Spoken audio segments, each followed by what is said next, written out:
इस खास पेशकश चुनावी वादे कितने पूरे कितने अधूरे में। ब्रेक पर जाने से पहले हमने बात की थी अशोकनगर विधानसभा सीट की और ब्रेक के इस पार हम बात करने जा रहे हैं बड़वानी जिले की। जी हां, आपको बता दें कि बड़वानी जिले में 4 विधानसभा सीटें आती हैं। ये सीटें हैं सेंधवा, राजपुर, पानसेमल और बड़वानी। ये 4 सीटें हैं जो कि बड़वानी विधानसभा के अंतर्गत आती हैं। एक छोटा सा विश्लेषण आपके सामने पेश करेंगे और दिखाने की कोशिश करेंगे कि 2008 से लेकर 2018 के चुनाव में इस सीट पर कब कौन से विधायक काबिज रहे हैं। आपको बता दें कि मध्य प्रदेश की ये एक बहुत ही अहम विधानसभा सीट है और बड़वानी विधानसभा का अपने आप में एक बहुत ही समृद्ध इतिहास रहा है। टीवी स्क्रीन पर आप देख पा रहे हैं बड़वानी चुनाव के नतीजे 2003, 2008, 2013 और 2018 के जो नतीजे आए थे, कब कौन से उम्मीदवार किनके खिलाफ चुनावी मैदान में उतरे थे, वो भी हम आपको दिखाएंगे। आपको बता दें कि राज्य के मालवा क्षेत्र में मौजूद है बड़वानी जिला, जहां बसा है बड़वानी का विधानसभा क्षेत्र जो अनुसूचित जनजाति के लिए आरक्षित है।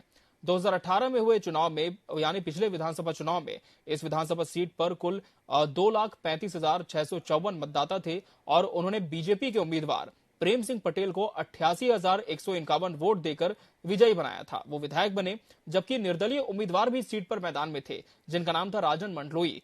उन्हें 49,364 वोट मिले थे और वो 38,787 वोटों से चुनाव हार गए थे।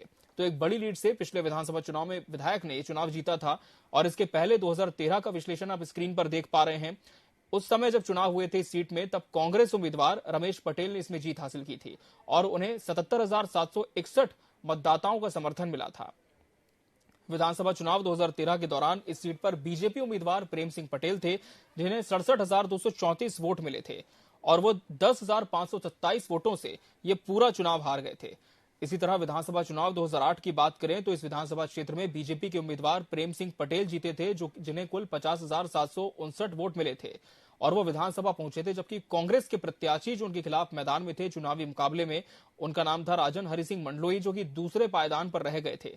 उन्हें 36,432 वोट मिले थे और वो 14,327 वोट की बड़ी लीड के साथ चुनाव हार गए थे। इतना बड़ा गैप था वोटिंग में कि वो चुनाव हार गए थे। आपको बता दें कि विधानसभा चुनाव 2018 में यानी पिछले विधानसभा चुनाव में मध्य प्रदेश सूबे में 114 सीटों पर जीतकर कांग्रेस राज्य में सबसे बड़ी पार्टी बनी थी और 230 सदस्यीय विधानसभा में भारतीय जनता पार्टी के खाते में महज 109 सीटें आई थी। तो एक छोटा सा विश्लेषण था जो कि बड़वानी का हमने आपके सामने पेश किया और हम सीधे रुख कर लेंगे हमारे TV 24 MP editor Atul Vinod Pathak ji का। अतुल जी, एक बार फिर से आपका स्वागत है बहुत बहुत इस चर्चा में। और हम दर्शकों को बता रहे थे कि जो पिछला चुनाव हुआ है बड़वानी में वो काफी रोचक रहा है। कभी बीजेपी के तो कभी कांग्रेस के विधायक काबिज हुए हैं, लेकिन इस बार जो मौजूदा हालात हैं सियासत के, उन्हें किस तरह से आप देख पा रहे हैं, आपसे समझना चाहेंगे अतुल जी। देखिए, बड़वानी मालवा और निमाड़ का क्षेत्र, पश्चिम निमाड़ एक जिला हुआ करता था।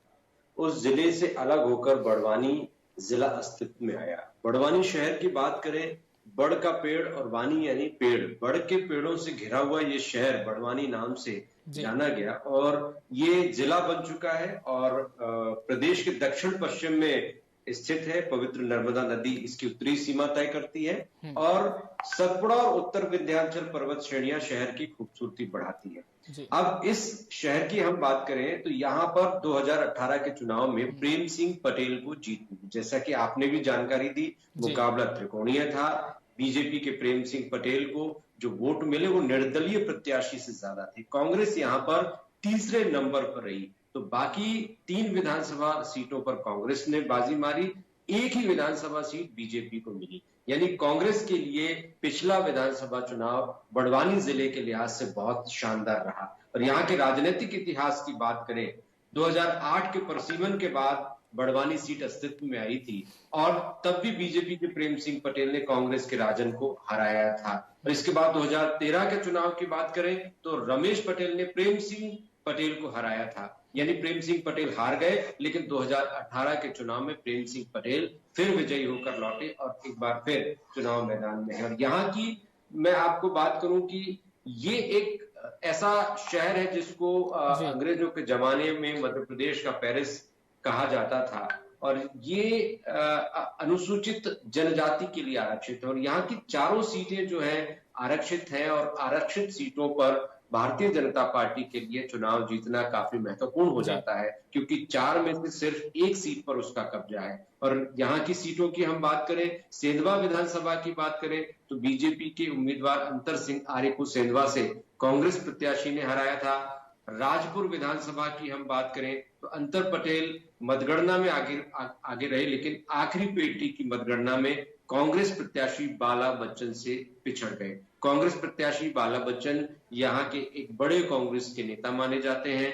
पिछली विधानसभा में जब जीत के बाद कांग्रेस की सरकार बनी थी तो बाला बच्चन को कांग्रेस ने मध्य प्रदेश का गृह मंत्री बनाया था।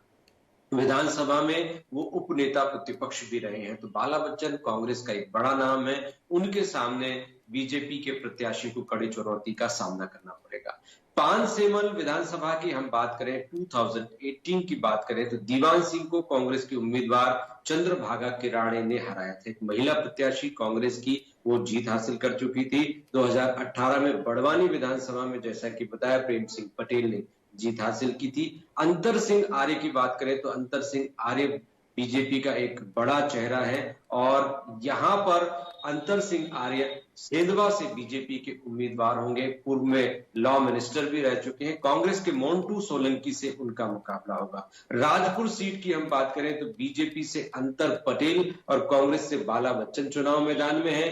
पानसेमल की हम बात करें तो बीजेपी से श्याम बड़े चुनाव मैदान में है और कांग्रेस से चंद्रभागा किराड़े फिर चुनाव मैदान में होंगी। बड़वानी की बात करें, बीजेपी से प्रेम सिंह पटेल चुनाव मैदान में है। वो पिछली बार जीते थे, एक बार फिर बीजेपी ने उन पर भरोसा जताया है। कांग्रेस से राजन मंडलोई यहाँ पर चुनाव मैदान में होंगे। जी, तो ये अतुल जी ने जानकारी दी कि इस बार कौन किसके खिलाफ चुनावी मैदान में उतरा है, किस तरह का मुकाबला है। लेकिन बड़वानी की जनता क्या कहती है, ये जानने की कोशिश हमें जरूर करनी चाहिए और इसके लिए हम रुख कर लेंगे सीधा ग्राउंड जीरो का। हमारे सहयोगी विजय हमारे साथ जुड़े हुए हैं। विजय, हम देख पा रहे हैं कि कुछ लोगों के साथ आप खड़े हैं और काफी चहल पहल का इलाका ये नजर आ रहा है। जानने की कोशिश कीजिए लोगों से कि बड़वानी विधानसभा चुनाव के अंतर्गत जो अलग अलग मतदान हुए थे, अलग अलग सीटों पर जो वोट पड़े थे, उनके मतदाता क्या पिछले जो कार्यकाल था सरकार का, जनप्रतिनिधियों का, उससे खुश हैं या फिर इस बार बदलाव चाह रहे हैं? जी मैं बताना चाहूंगा, यहाँ पाला बाजार के पानवाड़ी क्षेत्र में खड़ा हूँ। यहाँ लोगों से चर्चा करेंगे। पिछले विधानसभा में जो नतीजे आए थे उसमें क्षेत्र में क्या विकास हुआ, उस क्षेत्र के अंदर मतलब में पिछले विधानसभा से जो नतीजे आए उसमें क्या विकास हुआ, इस संबंध में आपको अपनी जो मतलब समस्या कुछ भी नहीं है, लेकिन कुल मिलाकर के विकास आज हमारे सामने एक समय वो था कि आज ये विधानसभा क्षेत्र से आज ये गली कूचे रोड कुल मिलाकर के कहने का मेरा ढंग कि आज की तारीख में जो साफ सफाई स्वच्छता अभियान और जिस प्रकार से जो योजनाएं आती है वो हमारे तक पूरी आती है और जो आम पब्लिक को ये सुविधाएं दी जा रही है। और ऐसे में पिछले विधानसभा क्षेत्र से क्या क्या हमको असुविधा रही है, सुविधाओं के अलावा हमें कुछ भी नजर नहीं आ रहा जो आज हम इस प्रकार से मतलब देख रहे हैं, हर आदमी देख रहा है।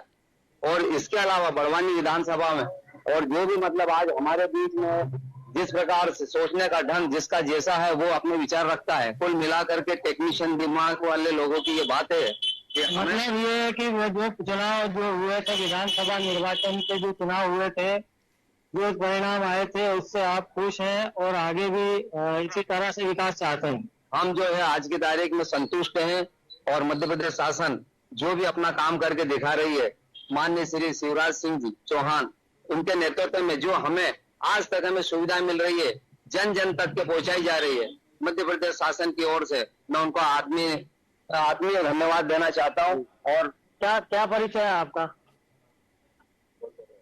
मेरा नाम रोहन भावर है। रोहन जी, इस बार क्या चाहते हैं, बदलाव चाहते हैं या क्या चाहते हैं इस बार विधानसभा में? वो जनता करेगी, अपने हाथ में क्या जो काम हो रहा है वो सब जनता करेगी, जैसा हो रहा है सब जनता के हाथ में है। तो इनका कहना है कि जो भी हो रहा है ये सब तय जनता करेगी, है ना? तो क्या परिचय आपका? राजेश शर्मा नाम है मेरा। राजेश जी, हाँ, क्या क्या मुद्दे हैं जी, क्या क्या कमियां हैं? कुछ नहीं करा साहब, क्या सबका साथ सबका विकास का नारा देके अपना खुद का विकास करा बीजेपी ने, अपने लोगों को आगे बढ़ाया, इसके अलावा कोई न कोई धंधे हैं, न कोई बेरोजगारी बढ़ती जा रही, दिन पे दिन युवा बेरोजगार हो रहा है ना। कोई क्षेत्र का प्रतिनिधि एक भी यहाँ नहीं आता पूछने के लिए। इस बार बदलाव चाहते हैं। 2 सांसद और एक मिनिस्टर होने के बाद भी इस रोड की हालत देखो आप, नाली नल और पानी है ना, पाइप लाइन वर्षों हो गए डले हुए, आज तक क्यों 24 घंटे नल मिलेगा। बदलाव इस बार बदलाव निश्चित है, निश्चित है ना, बातों का जवाब देना चाहता हूँ कि आज है ना। और राजेश शर्मा नाम मेरा, ये राजेश शर्मा जी हैं, इन्होंने बताया कि इस बार बदलाव होना चाहिए। इस बात का बदलाव जो हमें वर्तमान दिख रहा है कि हमें रोडे मिल रही है, टाइम टेबल से मिल रहा है, दिन में 2-2 बार पानी मिल रहा है, क्या असुविधा है मुझे बताइए। और मैं इनसे पूछना चाहता हूँ कि आज की तारीख में असुविधाओं का कारण मतलब आपने बताया, सोचने से पहले बताना चाहिए, बताने से पहले सोचना चाहिए कि हमें क्या सुविधा। पानी आपको 2 टाइम मिल रहा है, कुल मिलाकर के रोडे डामर हो गई है, कोई धंधे नहीं खुले, कोई विकास नहीं हुआ, बड़वानी का कोई विकास नहीं। बड़वानी जिला क्षेत्र है ना, और यहाँ पे 2 सांसद है बड़वानी के और एक मिनिस्टर है, उसके बाद भी जनप्रतिनिधि कोई आने का नाम नहीं लेता। आज तक कोई युवाओं को कोई रोजगार के लिए कोई भी उन्होंने प्रयास नहीं किया, है ना। कोई काम नहीं करा। गड्ढे और एकदम नगर पालिका में विधानसभा बच्चों के लिए क्या किया इन्होंने, ये बताओ। कई युवा बेरोजगार घूम रहे हैं यहाँ पे। सब सुविधा मिल रही है। यहाँ हमने लोगों की राय जानी, यहाँ हमने लोगों की राय जानी। कुछ लोगों का कहना है कि विकास निरंतर यूं ही चलता रहे, कुछ लोगों का कहना है कि बदलाव निश्चित है, आगे बदलाव होगा। बड़वानी से TV24 न्यूज के लिए विजय निकुंज। आप जुड़े हैं विजय हमारे साथ, आप जुड़े रहेंगे और ये भी उनसे जानने की कोशिश कीजिए कि जो वादे किए गए थे पिछले 5 सालों में, उन पर कहां तक अमल हो पाया। हम देख पा रहे हैं कुछ महिलाएं भी आपके पीछे खड़ी हैं, संभव हो तो उनसे भी जरूर बातचीत करें चुनावी वादों को लेकर। गली कुत्ते में आपको क्या असुविधा बताइए मुझको। एक समय वो था कि भारतीय जनता पार्टी का क्या नाम है आपका, क्या हुआ यहाँ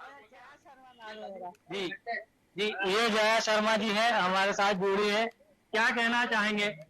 जो ये बोल रहे थे राजेश शर्मा सही बोल रहे हैं कि कोई सुविधा नहीं है, जब बच्चे भी बेरोजगार है, हर अपने मन की बात ज्यादा बताते हैं। महिलाओं के लिए क्या किया जाना चाहिए। कुछ भी नहीं किया, इतने में क्या करेगी महिलाएं बताओ। है रसोई गैस इतनी महंगी हो गई है, क्या करेगी, कैसा चलाएगी घर। क्या सरकारी योजनाओं का लाभ नहीं मिला आपको। 1000 रुपए में क्या उसमें तो टंकी आ जाती है कि टंकी कितनी महंगी है, गैस टंकी कितना महंगा, घर चलाएगी महिलाएं बता। महंगाई कितनी बढ़ गई।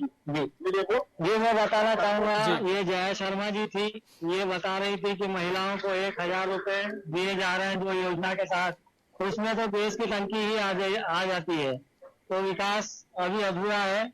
जी, और विजय चूंकि आप स्थानीय, हम आप ही से जानना चाहेंगे कि बड़वानी की अगर हम सड़कों की बात करें, स्वास्थ्य क्षेत्र की बात करें, तो क्या किसी तरह के काम हो पाए हैं जिसे लेकर जो जनप्रतिनिधि हैं वो इस बार लोगों के बीच में जा सकते हैं, और जब कैंपेनिंग के लिए यहाँ पर जो प्रत्याशी है वो पहुंच रहे हैं, तो क्या किसी तरह की नाराजगी का भी सामना करना पड़ रहा है स्थानीय लोगों की।